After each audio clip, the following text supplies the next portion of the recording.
I'd like to call to order the May Elizabethan Board of Education meeting. And at this time, I'll call on Mr. Van Huss to lead us in a moment of silence and the pledge to the flag. Will you please stand and pause for a moment of silence?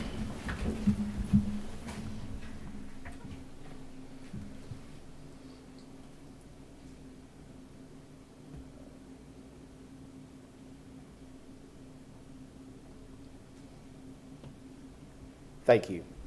Attention, salute, pledge. I pledge allegiance to the flag of the United States of America and to the republic for which it stands, one nation, under God, indivisible, with liberty and justice for all.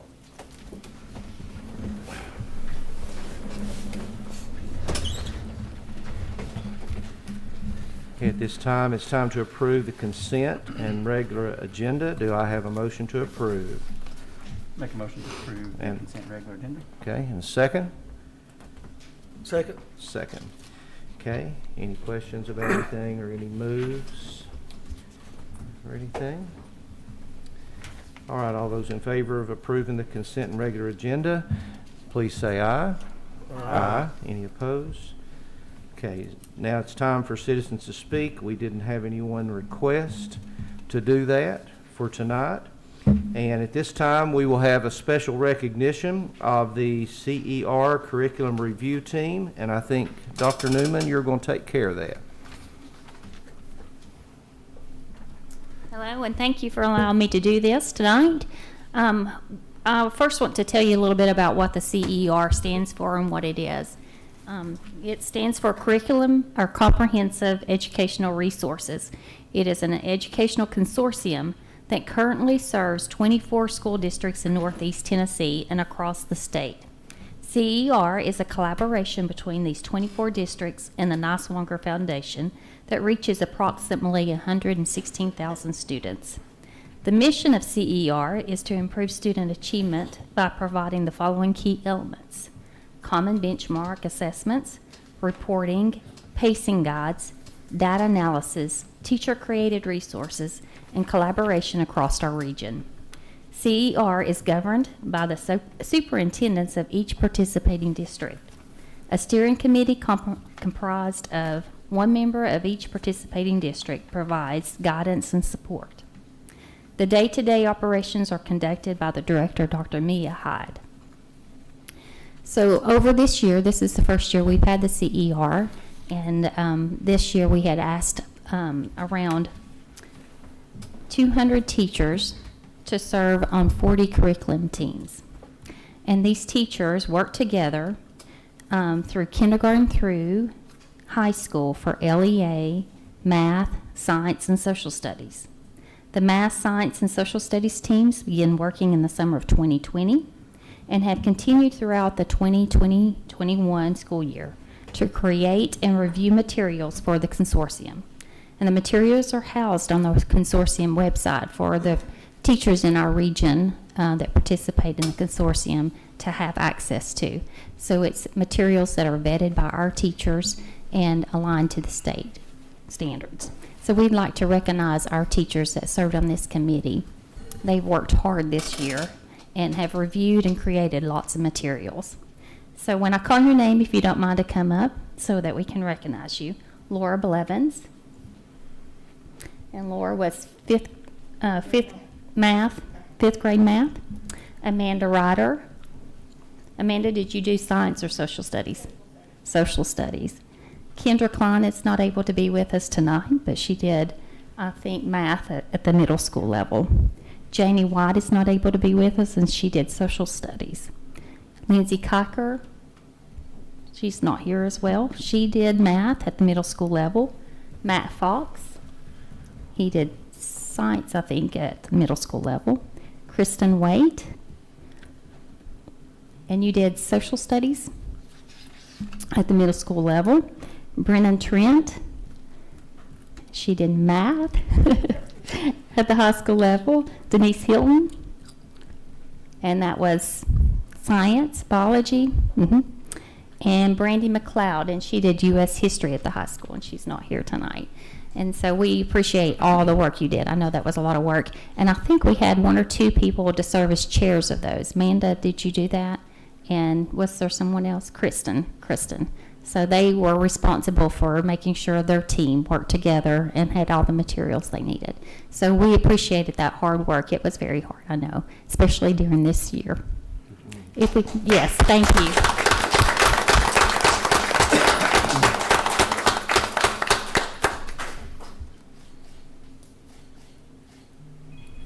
Thank you, guys. It's okay. I'd just like again to say how much we appreciate your willingness to do that, and the work that they're doing is really going to transform education in Northeast Tennessee, because again, we were selecting the best of the best from every school system to put these lessons together. So if I'm a new teacher, a new 5th grade ELA teacher, I'm going to have these resources that I can go and pull from that, again, as Dr. Newman said, have been vetted by people from our area. So we're really excited about what that's going to mean for education across the region. And it's just another example of how well the school districts in this area work together. It's a very tight-knit group, and in a lot of ways, COVID has strengthened that to levels it's never been before. It's broken down a lot of barriers. There's some natural competition. People want to do well and be recognized for that, and we understand that. But there's COVID has brought on a whole new realization for all of us that we're all in this together, and if there's ways that we can help each other, we're certainly going to do that. So this is a great example of how that's worked in our region. So thank you. Thank you, especially in a year like this year. Next, it'll be time for some updates and reports, and I'll go ahead and just refer to Mr. Van Huis to get us started with that. Absolutely. Thank you, sir. Just again, we are 2.5 days through what has been the most challenging year in public education in history. And we have the best, brightest, most dedicated, loving, any positive adjective you can come up with to describe our people, they deserve that. What they've been asked to do this year is, again, unprecedented. And we have a few, again, of them here that we've already recognized, but it goes across the board. Cooks, custodians, maintenance workers, technology, administrative assistants, teachers, the entire organization. We have almost 460 employees, and the job they've done has just been incredible. So we are so blessed to have these individuals and the way that they've, again, loved on our kids when that's what they needed. Kids are resilient. They've done a fantastic job. They just kind of go with the flow. I remember early on we were talking about masks, and the discussion was, oh, well, these young kids, they just can't wear masks. They won't be able to do that. You know what they did? They came into school. We said, hey, you need to put a mask on. They put a mask on. I mean, it was just, kids are very resilient. But again, without the leadership and guidance of our administrators and our teachers and all these individuals we mentioned before, there's no way we would be here today. So I just want to give them yet another shout out. And there's some things that you all be considering tonight with the budget that I think is a small token. Again, you were gracious enough to give them a bonus a couple of months ago, but hopefully we can do some things here that will even be more long-lasting moving forward when we talk about that. So thank you very much. ESSER 3.0, as with anything from the federal government, there are strings attached to those funds. So we're still trying to work through the details on that. So I hope to have you a more detailed report in June on exactly what that's going to look like. We're working on having someone that will be in charge of these funds that will help us manage all the requirements, the reporting requirements, the monitoring requirements, all those things. So I hope to have you more information in June to discuss there. There's a whole host of things. We're going to get input from the community on what our plans are with this money. So a lot more to come with that. So we'll share that again in June. Just a reminder, Saturday is a big day. Big day, Saturday. Oh, yeah. Graduation at Elizabethton High School. So again, that's at 10 o'clock in Citizens Bank Stadium. I think it's, other than last year's graduation ceremony in the parking lot, I think this is the first outdoor ceremony, I think, since 1973 is what I heard. So definitely the first one in a stadium since then. So again, that will be at 10 o'clock. If those of you that are planning on being there, if you can make sure that you're there by at least 9:15, but I think you may have received an invitation to come to a breakfast in the media center starting at 8 o'clock. And then we'll make our way into the stadium between 9:15 and 9:30. So if you have any questions about that, you can certainly let me know. Also, I want to say thank you to the supervisors. Part of being a supervisor, there's always reports, there's always monitorings, all these things that you have to do. This year especially, it's like you have to write a report about the report you wrote. And then that report gets monitored, and you monitor the monitor. It's never ending. So I just wanted to give a shout out to the supervisors for all of their hard work and continuing to make this go. One of the negatives about being a small district is you don't have as many people to spread out those duties on. So people are serving multiple roles. So they've done a great job. We're in the middle of ramping up the hiring season, and that's been going on full force with our supervisors and principals. We're really excited about some of the opportunities of the quality individuals that we have a chance to employ, and it's just going to make us better. So with that in mind, we'll be sharing that down the road. But again, I just wanted to let you know how hard they've worked this year, and just tell them how much I appreciate them. I also like to mention City Council. At their last meeting last week, they recognized the football team for their state championship. And, we haven't had a chance to do that because we've not really recognized any students at all this year. But appreciate them for recognizing the football team, as well as they're actually at a retreat right now in Gatlinburg, working through some budget issues. So we appreciate their support, and they'll be considering some of those requests that we've made to them. So we appreciate them, and of course that's why Mr. Simmerly is not here tonight. Want to wish good luck to some track athletes. First of all, at the high school, Connor Johnson and Kaya Simmons, they'll be competing in the state track meet this weekend.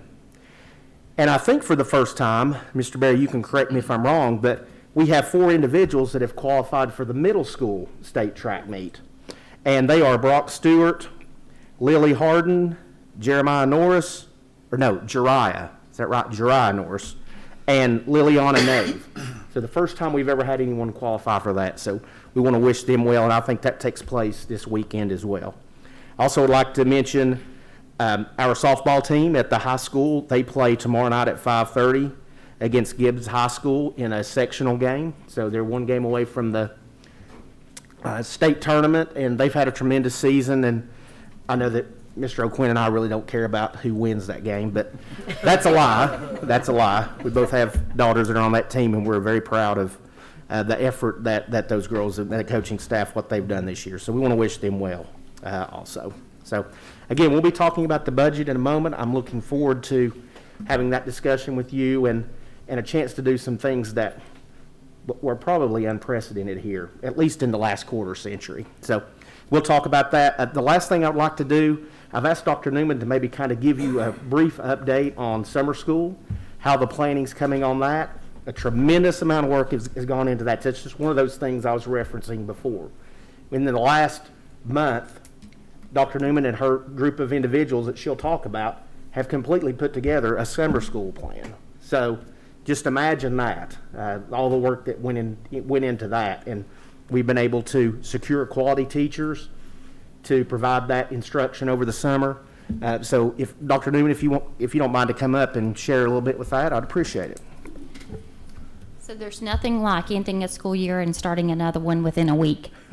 So, and beginning 2 schools, brand new schools, it seems like. But we're excited about this opportunity to serve our students during the summer. It's going to be a challenge, but it's going to be a fun challenge. So we're looking forward to that. But we have 2 camps this summer. We have one at the west side that will be housed at Westside Elementary, and that will be serving our rising 1st grade through 5th grade students. And then our other one will be at T.A. Duggar, and it will be serving our rising 6th grade through 8th grade students. So we have around 207 students enrolled in our elementary school and around 101 students enrolled in our middle school program. And we have great teachers. We were so worried at the beginning when we heard about this program to try to get together that our teachers would be so tired and would not want to work this summer. But our teachers have really stepped up, and we appreciate that, guys. They have really stepped up and have agreed to work this summer for 4 weeks. Our camp will be for 16 days in the month of June. It'll be 4 weeks, 4 days a week. Our learning camp, which is at the elementary, will be 7 hours, which would include 2 hours of math instruction, 2 hours of reading instruction, some physical activity, an hour of intervention. We'll serve them lunch and breakfast, and we will also have an hour of STREAM, which is science, technology, reading, engineering, math, and art. I did that out of order, but it's spelled STREAM. And then our middle school will have 2 hours of math, 2 hours of reading, an hour of intervention, an hour of physical activity, as well as lunch and breakfast. So we couldn't have done it without 3 special people who have really stepped up to be our program directors, and they have really worked hard to put this camp together. And one of them is here tonight, so I'll recognize her. It's Dr. Tammy Markland. And then we have Penny Nave. I'm not sure if she's here. She's not here. And Justin White, who just had a baby. So he's been trying to help put this together and have a newborn at home. So we're excited to have them to help us, because we could not put this together without them. But we have around 19 teachers who will be working at the elementary program, and 15 teachers that will be working at the middle school program, and educational assistants, the secretary, a nurse. We also have a Frontier Health counselor that will be there to serve our students. So we are looking forward to reaching out to our students, help them to close any gaps that may have been caused by the COVID. And so that's a little bit. We'll also provide transportation for those students that live within the city limits. So our goal is to support students and close in any learning gaps they may have due to the COVID pandemic, and to provide a jump start for next school year. So we're really looking forward to this opportunity. Thank you, Dr. Neiman. Just one other thing I'd like to mention. Veronica Watson is, again, like we talked about, she's about to graduate. So we would like to recognize you at the June meeting if you can come back. And we would also like to welcome Maggie Cole. You want to wave to everyone, Maggie? She has big shoes to fill, and she will be the student liaison taking over for Veronica. So we're excited to have you and look forward to working with you to try to make, again, our school system the best that it can be. So welcome. That's all I have, Mr. Pless. All right. Next, board reports. I don't know if anyone has anything. I don't know if anybody's attended any workshops or anything the last little bit. Okay. And then Mr. Simmerly from City Council will not be here this evening, so it is time for student liaison report. Veronica, you got anything you want to share? I think I'll save it till June now. All right. Okay. All right. Okay. Well, we appreciate you. So, and normally we have, after recognitions, we have a time where we kind of let people who may want to skip on out and not stay for all the fun things to do that. If you'd like to skip out right now before we get into the regular agenda, you may hightail it out of here, and we appreciate you being here, but you are more than welcome to stay, Will, let me tell you. So, you watch it on video. Okay, all right. And thank you all for being here and everything that you do for our system. Before we get into the regular agenda, and we've done this once before, but 4 of us have something that we need to read. I'll go ahead and lead off that I declare that my spouse is employed in the school system as a teacher, but that any vote that I cast on issues that might have an effect upon the employment of my spouse is made in the best interest of the school system. The matters to be addressed in this board meeting about which I make this declaration are agenda item 10A.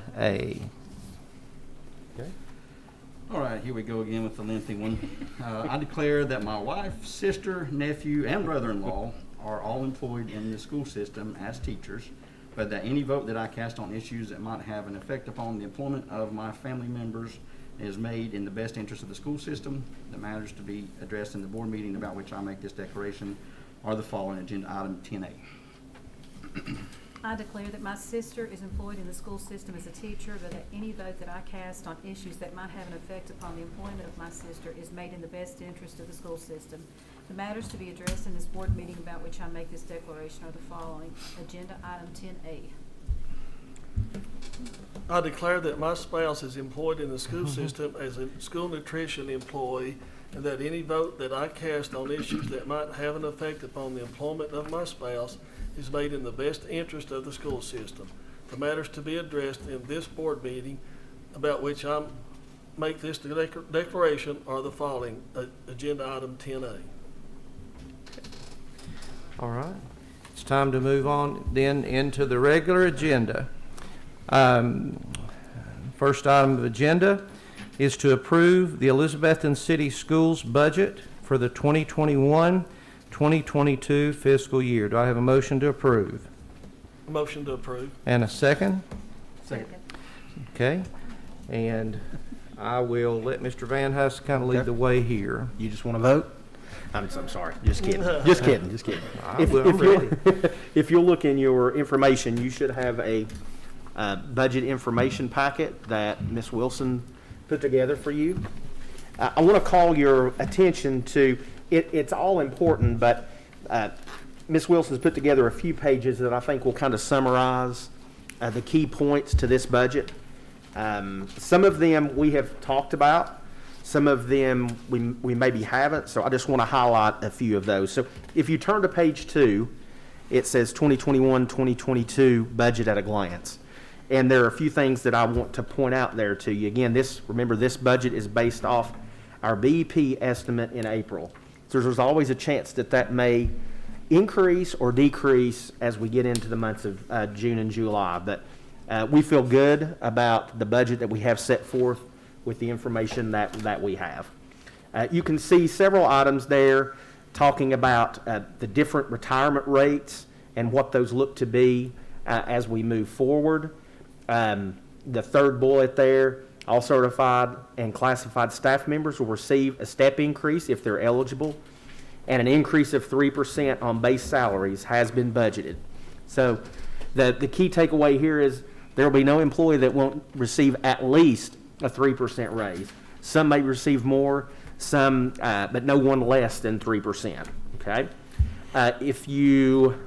The next item there, this is something that we've never had the opportunity to do. So about 15, 16 years ago, our system had someone come in and do a salary study. And part of that salary study was to look at the teacher pay scale, and there was no rhyme or reason as to when you move from one step to the next. And so the proposal at that time was let's look at that and standardize that in some way.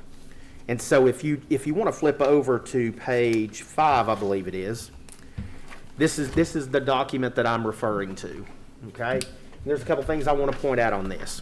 First of all, with the proposed index that we're recommending in this budget, when you move from a bachelor's to a master's, or master's to EDS, or EDS to doctoral, if you increase those education levels, you would get roughly a 10% increase, okay? The other thing on here is when you go from step 0 to 1, there would be a 5% increase. And then every step thereon, from 1 through 15, would be 2.5. So the steps that we have now, there is no uniform percentage increase from one to the next. It's all over the place. So if you'll look on that chart, the column that says increase including the step, there are some different percentages down there, and as you can see, it's not the same all the way down. Well, that's what we're trying to fix. So once we implement this, we'll have the scale, so people will have a pretty good idea, teachers will have a pretty good idea from one year to the next what type of increase they will have, unless we're able to also do a uniform increase for everyone, okay? So if you notice there in some areas, like for instance on the bachelor's degree, at step 15, that individual would have a 7.2% increase from where that was before. Okay, so again, will everyone get the same benefit? Not right now. But the positive thing is, no matter where you are on this scale, it normalizes this and standardizes it so that everyone will get that benefit moving forward. So we're very excited about what this means and a way to, in a lot of these positions, it's going to be some of the largest raises that we've ever given in the school system. So we're very, very excited about that. If you'll look on here, I think there is one, and I'll tell you the step. Yes. So on the master's degree, step 10, you'll notice that increase is 3.6%. That is the smallest increase on here. And there's a couple more that are in the threes, but basically everything else is 4 and above. So, again, what this means for us and our teachers, especially those teachers that have been here 15 years or more, it's going to be a substantial increase for them. Again, I've been here 25 years. I never remember anything more than a 3% increase. So, very excited about the possibility of being able to do this. And when I talked to Ms. Wilson, she's the one that pulled this out. She was here 15 years ago, 16 years ago when this was discussed. And it's always been something that's been on the back burner because we didn't have a large enough amount of money to be able to implement it. And this year we do, with a combination of growth money and the fact that, again, we have grown. So you get some additional growth money because of an increase in enrollment and then what that projects moving forward. So with all those things in play and the fact that they've given us a 4% increase on BEP-funded certified positions, those two amounts together allows us to do this. Okay? So that's the item as far as the teacher indexing and fixing the teacher salary scale. Now, if you go back to page 2, there are lots of other things on here as well. You can see there we've set aside $30,000 for retirement incentives. We will continue to pay 100% for dental and life insurance premiums, 100% on individual medical insurance premiums for full-time employees for the standard limited, and CDHP options. There's also the expected increases for the medical and dental insurance premiums, and that usually goes into effect in January. So that's what's budgeted at this point for those amounts. One thing that Ms. Wilson wanted to make sure that I pointed out, if you look at the Federal Projects Fund, it's going to be up significantly because of all these ESSER funds. And so next year, once those funds are gone, or over a period of time as they diminish, that federal program's budget will decrease. But that won't negatively impact things like Title I and those federal programs that we're used to seeing. That funding, unless there's something that changes in Washington, that funding will stay, basically the same. You notice there's $92,000 in there for capital outlay that we've set aside. The next item there, cooks and custodians will receive approximately $1 per hour raise. Bus drivers will have their daily rate will increase to $75, and substitute teachers will also get a $5 per day increase. All the items from the very first budget workshop that we had, and you may not have this document, but you may remember it whenever I show it to you. It looked similar to this. All of the items that we discussed there are included in this budget. Okay, that's the positions, that's the raises, that is those different programs and testing materials that we had at the bottom of that request. The bus, all of those things there's a bus included, as well. So all those things are included in the budget as well. Again, all the documents in here are important, but I want to point out one other thing. If you look on page 6, at the bottom of page 6, it lists the positions that are included in its budget. And we've also included items and positions that we will fund using ESSER 3.0 funds. And before you panic there, we understand what the requirement's going to be for those positions, and we've been encouraged by the state, do not wait to hire those positions. As long as they fit within these parameters, and we're well aware of those parameters, that's why we're moving forward with those. The ESSER grants are reimbursement grants anyway, so once we complete the application, get that submitted and approved, we'll have all of that done before the year starts. And then at that point, we'll have those, we will just basically be reimbursed for those positions and their salaries. Does that make sense? So again, everything in here is important, so I would encourage you, if you haven't already, to look through there, but that's the big highlights. And I guess, do you have any questions specifically for me or for Ms. Wilson as you look at this? I mean, I don't know that I have a question. I know, sat in on a lot of budget workshops over the years, and this doesn't happen. And so special thanks to Beth. I've aggravated her about money. Everybody does probably. But again, unbelievable what you and Mr. Van Huss and anybody else that's had any input, especially in times like this, unbelievable that things are financially are this positive, and just appreciate your work so much on that. And I was right that I knew where the money was. Miss Beth had it, and but I really do appreciate it. I really do. All the work. And in the words of a former director of schools, Miss Wilson is so conservative.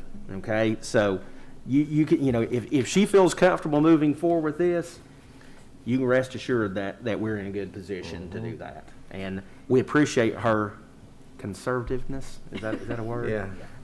When it comes to the fiscal responsibility that she has for the district. And also along those same lines, we've done tremendously this year with the budget, and a lot of that was the planning on her part on the front end. It was in a lot of ways it was a bare bones budget moving forward this year, but that was absolutely the right thing to do, and that's part of what's allowed us to be in the position that we're in right now. So I can't echo Mr. Pless's comments about Miss Wilson any more than that. And she's squirming back there. She's so uncomfortable, but she'll just have to deal with it. She'll just have to deal with it. So we're very fortunate and blessed to have her as well. Absolutely. Anything else? All right. Hear none, it's time to vote on to approve the Elizabethton City Schools budget for the 2021-2022 fiscal year. All those in favor say aye. Aye. Any opposed? Motion carries. Hallelujah. Thank you. Next item on the agenda is to approve fiscal year 2022 consolidated application approval for IDEA and ESEA school year 2021-2022. Can I get a motion to approve? Motion to approve. Motion approved, and I'll take Danny's as a second. Okay? So this is every year we obviously have to complete the consolidated application, which includes all federal programs, IDEA, which is of course special education, and federal programs, Title I, Title II, and any of those other titles that we receive federal funding for. And so I think I emailed out a couple of days ago just a budget at a glance that had the two different parts listed, IDEA and then the ESEA, which again is the federal program. So again, a lot of work goes into submitting that budget. So I want to again give Mr. Hutchins and Mr. Boatman, this is Mr. Boatman's first opportunity to do that. So But again, that's what this item is, and that's been submitted to the state, and we're waiting. There's always some little things that we'll have to tweak on that, but appreciate them and their efforts for working on that. Any questions? Okay. Items to approve fiscal year 22 consolidated application approval for IDEA and ESEA school year 2021-2022. All those in favor say aye. Aye. Any opposed? And motion carries. Next item is to approve revised board policy 6.204, attendance of non-resident students with the markups. Can I get a motion to approve? Make a motion to approve. Okay, have a motion and a second. Second. Second. All right. Okay, if you don't mind, you should have this as well, and the section that I would like to point out to you is on page 3. And just to kind of give you some background on this, we've kicked around this possibility for several years, and that possibility is allowing City of Elizabethton employees to bring their children to our system tuition free. And so I did a few things. We pulled all of our tuition students lists from every school, and then I took an employee list from the City of Elizabethton and I compared those to determine how many of our tuition paying students are in fact employees of the City of Elizabethton. So again, City of Elizabethton employees, we're talking fire department, police department, water department, electric system, anyone that works at City Hall, and I think they have roughly 250-ish employees. So when I did that comparison and then went through and calculated the amount of tuition that we're talking about here, it was under $15,000. All that to say, the financial impact, well, we always need money, but the financial impact by doing this to the district, I think is fairly minimal. Why even consider this? Well, we as an entity, as Elizabethton City Schools, they're our funding body. And so what does that mean? We're all the time going to them asking them for support. And that's fine. That's what they're there for. But this gives us an opportunity to give back. Go one time and say, okay, we're not asking for something. We're going to give you something. And why is this of benefit? Well, I was at a council meeting about 2 months ago, and there was a lot of discussion about them having a hard time hanging on to some of their employees, especially in situations like those that work on water repair lines, employees with street and sanitation, all of those groups.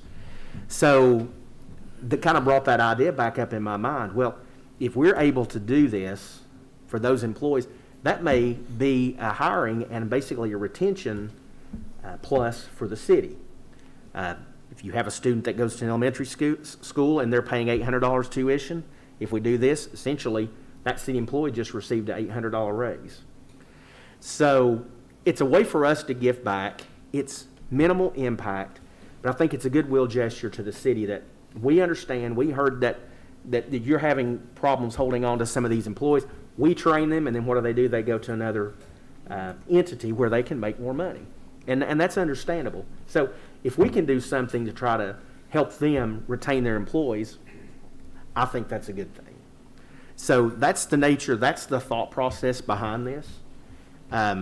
Again, I think it's a positive for the school system. I think it's a positive for the City of Elizabethton as well. So that's essentially what the statement is there on the 3rd page, is we would just allow them to come in, and that would be, if they were accepted, they could come tuition free. So we still have things in place like at the high school, you have to be on track to graduate, be in good academic standing, all those things. So as long as there are no issues there and we accept the student, they could come tuition free. Any questions or comments on that? Okay, hearing none. The items to approve revised board policy 6.204, attendance of non-resident students. All those in favor say aye. Aye. Any opposed?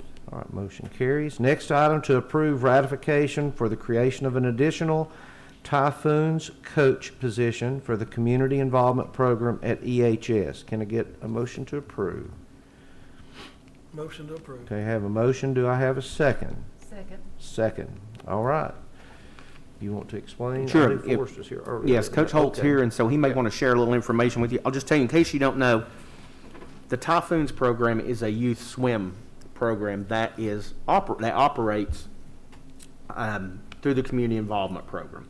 And again, the community involvement program, probably the biggest, well, definitely the largest, definitely the one that's lasted the longest, is the water aerobics program that we have. So this is within that community involvement program. You're laughing over there.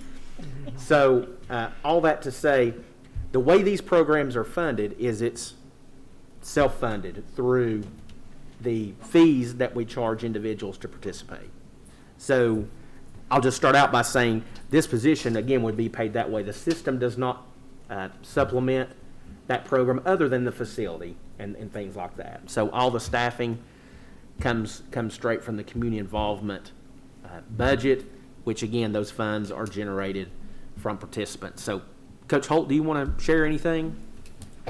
No, I just want to say thank you for that approval of that position. And essentially right now, for the month of May, the Typhoons program has grown, and we're right now at 30 student participants, and most of those are city school students from elementary, middle school, and high school. We have a few county school students and homeschool students that also attend that, which embodies the community involvement portion of that. So with 30 students, we previously had one instructor on deck and a lifeguard.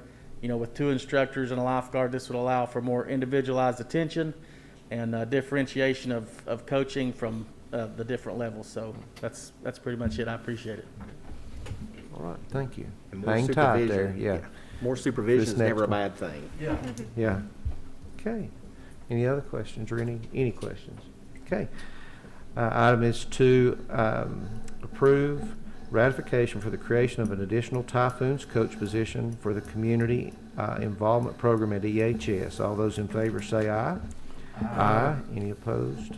Motion carries. Next item, to approve creation of an esports gaming program instructor position to be funded and managed by the ECS, Elizabethton City Schools Community Involvement Program. Can I get a motion to approve? Make a motion to approve. Okay, a motion and a second. Second. Second? Okay. You may turn it back over to Mr. Yeah, Forte. Coach Holt, if you want to share a little bit about that position. So the Elizabethton High School has created an esports gaming team, and Chad Salyer has headed that up. They've recently had a successful scrimmage where they won, so they're doing great. This is a way to get the esports gaming into the summer, to have it available to our students that are doing that, as well as middle school, even down to elementary age kids. Students of the EC schools and those that aren't attending the surrounding area as well, to expose them to the esports, the possibilities, the opportunities that are out there at the post-secondary level. So just to create interest and create some support for the esports that we will be conducting at the high school. All that will contribute, as well as of course this position of an esports coach through community involvement will be paid through the funds that are created, from the fees that come in through that community involvement. So that would take place at the high school in the computer lab, Mr. Clevenger's classroom, and so 1-2 times a week maybe. And the goal would be to hopefully start that this summer, the month of June. Coach Holt, I believe did we not have a student that received a scholarship? Yes, Caitlin Kechter, prior to us even starting the esports program, this is already a thing. So, kids are already out there competing on their own and gaming on their own. And so, once their talent is noticed, they've already been receiving some college scholarships. So, Milligan has an esports program. ETSU has an esports program. I believe King is getting one. But it's a growing thing. So we want to offer as many opportunities for our students to go out and compete for those. And just me personally, I don't know, Coach Wilson, I are the old hands feel. Just, did you ever think you'd see college scholarships for e-sports, and all the times I told Bo to put down the remote, and put down the. Not until I had two You're sons, right. my first two Recently. sons, and then I'm like, it doesn't surprise me at all. Yeah, I mean, yeah. So. It is. It's. In fact, can they get into it too? I mean, granted, they're 21 and 19. but- Yeah. So Okay. it's a great opportunity. It is. You guys probably still have your Atari gaming system. Yeah. Pong, yeah. Oh, Yeah. Okay. Is All there a right. problem with that? no, sir. No, sir.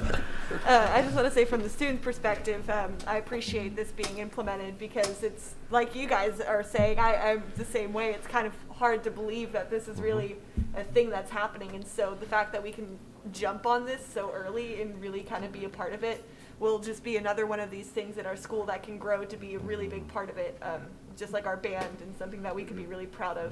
And it's a bit untraditional to think about playing games getting us money when, you know, a lot of times games have a bad rap, but everybody does it, like you guys say. So to be able to include them and keep them involved gaming at our school keeps them coming back and engaged. So I just think it's a great idea, and I appreciate seeing this. All right. Thank you, guys. Thank you. Okay. And it also, to keep your eyes and ears, just any kind of trend, I mean, you have to pay attention to what's the interest to the people. You just never know. Okay. Item is to approve creation of an esports gaming program instructor position to be funded and managed by the ECS Community Involvement Program. All those in favor say aye. Aye. Any opposed? And there are none. Okay. Next item. Approve proposed change orders for T.A. Duggar Junior High School interior renovations and re-roofing projects resulting in a credit of $13,377.85. Can I get a motion to approve? Make a motion to approve. Okay, and a second. Second. Second. All right, Mr. Van Huss. Okay, I'm going to try my best to do this in a way that kind of makes sense. So, if you remember, we had two different projects going on at T.A. Duggar at essentially the same time. We had interior renovations of the restrooms, and we had the roof project. As we've talked all along, when you're talking about working on a building that's 80 years old, there are going to be things that pop up. And one of those things that popped up was in the first floor restrooms. If you remember, we had to go in and actually cut up the concrete in order to put in the new plumbing. And so there were some additional costs there involved in doing that work. Also, for example, upstairs, there were some issues once they started opening up those doorways into the restrooms. They had to actually go in and put some metal beaming and things like that. It was really kind of neat for those of us that got to go in, and see the construction from 80 years ago in there. It wasn't exactly what I expected, but nevertheless, the building stood there for 80 years. So it's a great facility. So all that to say, there were some things on that side that increased the cost. However, the good news is on the other side with the roofing project, we saw substantial savings there. The other thing that plays into this, we built in contingencies in the roof project. In the interior renovation project, we basically stripped all those out to get it down within budget.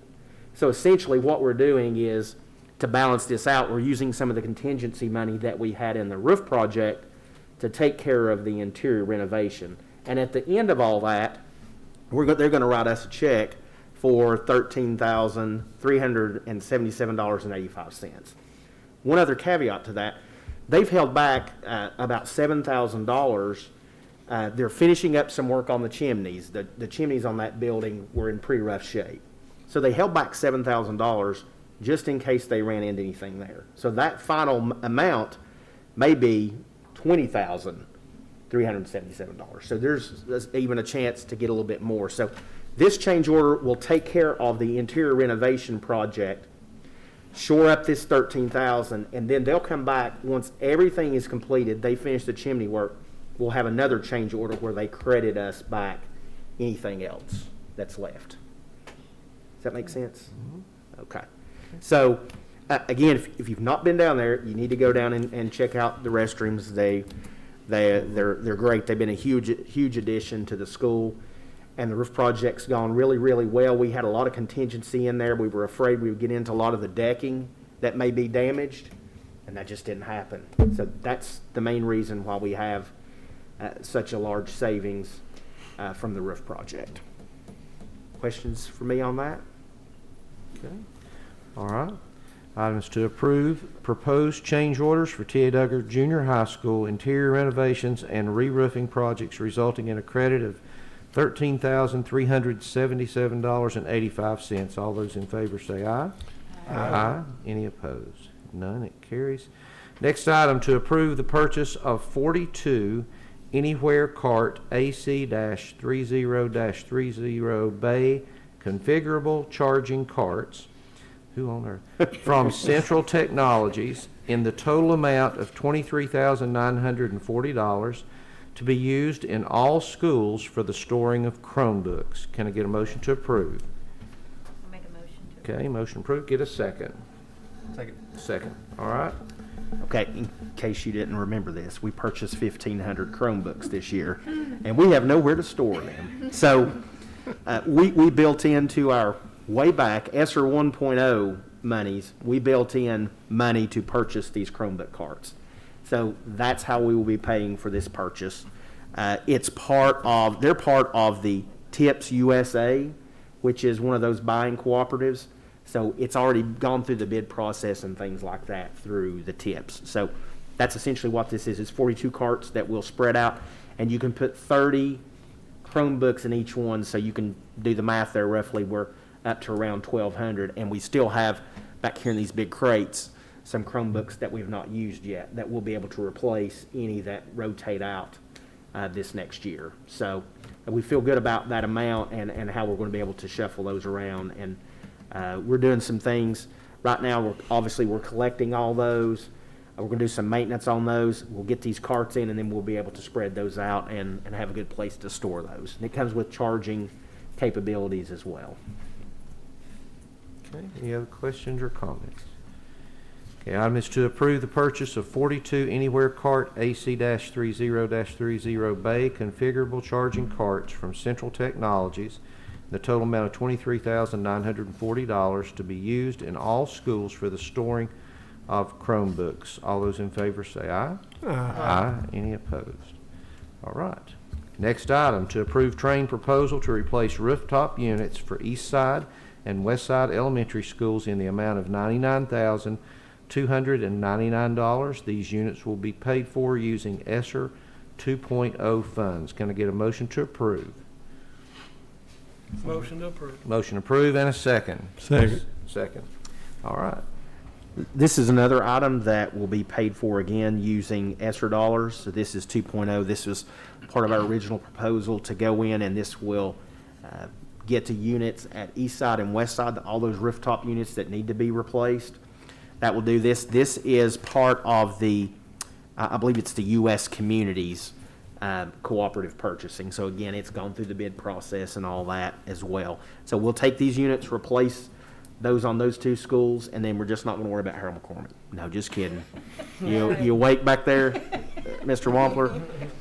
The reason we're doing this, if you remember, we're also part of 2.0 is to address the asbestos issues that we have at Harold McCormick, and we'll take care of units and anything like that that may come into play there. We'll do that through that process. So, didn't want to leave Mr. Wampler out. Wanted to make sure he was awake back there. All right. Any comments, questions? Okay. Item is to approve train proposal to replace rooftop units at Eastside and Westside Elementary Schools in the amount of $99,299. These units will be paid for using ESSER 2.0 funds. All those in favor, please say aye. Aye. And any opposed? All right. Last item on the agenda, to approve purchase of new band uniforms for Elizabethton High School in the amount of $62,625 to be paid for using donated funds. Can I get a motion to approve? So moved. So move, and a second. Second. All right.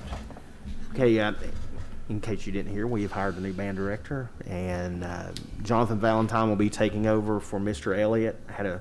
Elizabethan High School hosted a nice retirement event for Mr. Elliott last week. It went very well. We're certainly going to miss him and all that he's meant to the school system. He will, again, big shoes to fill, and I think I even mentioned to someone, the Betsy Band will have Perry Elliott's fingerprints all over it for many, many years to come. So we're, again, another one of those people we're blessed that we've had the opportunity for our kids to be influenced by him. So this process started for purchasing new band uniforms started back at the beginning of the school year, actually probably back in the summer. And at this point, we held off because we felt like the new band director needed to have some input on exactly what that new uniform would look like, because again, that's a purchase that, you know, probably last you at least around 15 years. So it's a big purchase. So by approving this item tonight, that gives us a chance to go ahead and get them started. We're kind of already behind the 8 ball timing wise. We're a little bit late. We probably won't have the uniforms at the start of the year, but that's okay. We've got to get it right. That's the most important thing. And so I'm going to give a shout out to Regina May, who has been out beating the bushes, collecting money for these band uniforms. And I think they have almost $55,000 right now at this point. So when I talked to Mr. Valentine, he's spoken with the band boosters. Once we approve this today, we don't have to actually pay this until the uniforms are delivered. So that may be September. So that gives them a few more months to collect anything else they need to cover the full amount. If that doesn't work, then they would use some band booster funds to cover the remaining amount. So, do we have every penny of it right now in our hands? No, but we know where we can get it if we need to. So, but in order to get this moving, we need to go ahead and approve this so they can start the manufacture. They're not going to start the manufacture until we approve it. And they're part of Buy Board, which is another cooperative purchasing unit. So again, the bid process has been met using that cooperative. So you'll notice there's 2 pages here. There's roughly $10,000 for what are called bibbers. That's basically the pant part of that with suspenders, and then the other part includes everything with the top as well as the Shako on the hats. So, any questions on that? I've seen some preliminary designs and they look really, really nice. So, All right. Anything else? Okay, item is to purchase of new band uniforms for Elizabethton High School in the amount of $62,625 to be paid for using donated funds. All those in favor say aye. Aye. And any opposed? And obviously there are none. Before we get to the last item, which is to adjourn, don't forget to stay. We have something Felicia needs us to sign. And the next regularly scheduled board meeting will be held Thursday, June 17th, 2021 at 5:30 p.m. here in the Mac Pierce Boardroom. Do I have a motion to adjourn? Oh, hold on one last thing. Don't forget Saturday. At least be there by 9:30, or not, 9:15. Try to come earlier if you can. Media Center. Okay. Okay, have a motion to adjourn. Motion to adjourn. All right, thank you.